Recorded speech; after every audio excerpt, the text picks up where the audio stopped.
The majority faction in Ukraine parliament has already announced that the most divisive points in the land market law will be amended before the second hearing. Those points regard selling land to foreigners, for example. It would only be sold if the Ukrainian people would agree to that on a referendum. The subsections on the amount of land that can be sold to one person or entity, the number land for sale per region and others will be discussed in the Committee on Agricultural Policy. The draft law by the Ministry of Agriculture was also registered today.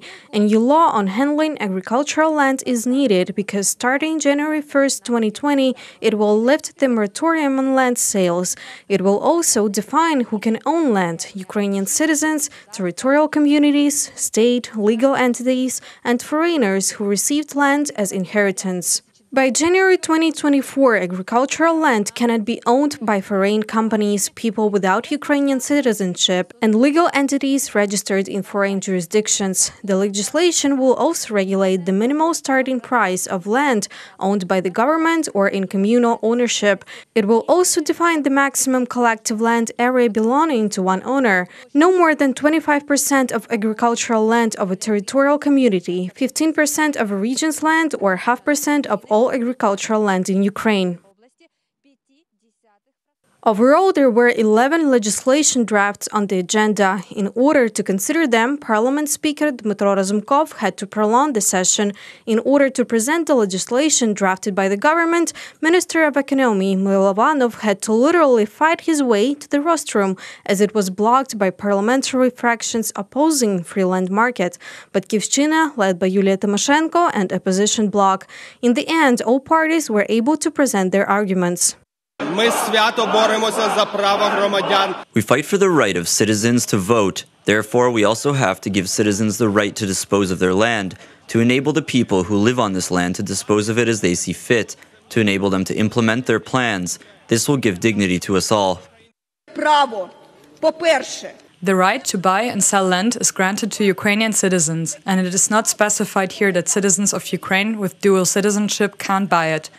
The right to buy land is granted to legal entities, including those with foreign capital. 7 million hectares of land already belong to corporations which are registered in Ukraine, but their control stock belongs to foreign states and corporations. While the legislation was considered by the parliament, the opponents of the legislation gathered in front of Ukraine's main legislative body to protest free land market. Among them were farmers and people who rent land. All of them claim that they do it according to current legislation and that it's perfectly legal. The protesters are afraid that if the new legislation is passed, they will have to buy out the land they are currently using or lose any ownership over it. They are also afraid that all of the land will be bought out by foreigners. Opponents claim the law doesn't solve systematic problems. Are we against the land market? No, but we want it to be civilized.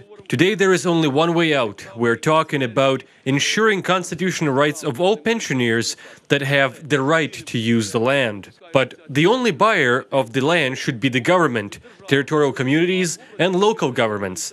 Thus, the land should stay in government property. Despite the statements made by majority faction in the parliament on amendments to the legislation, experts' comments and the estimates of economic profits mounting to $3 billion in the next decade, the Batkivshchina faction announced they're going into opposition. Batkivshchina also stated that it will take this case to the Constitutional Court. Reported by Olga Mihalyuk, UATV.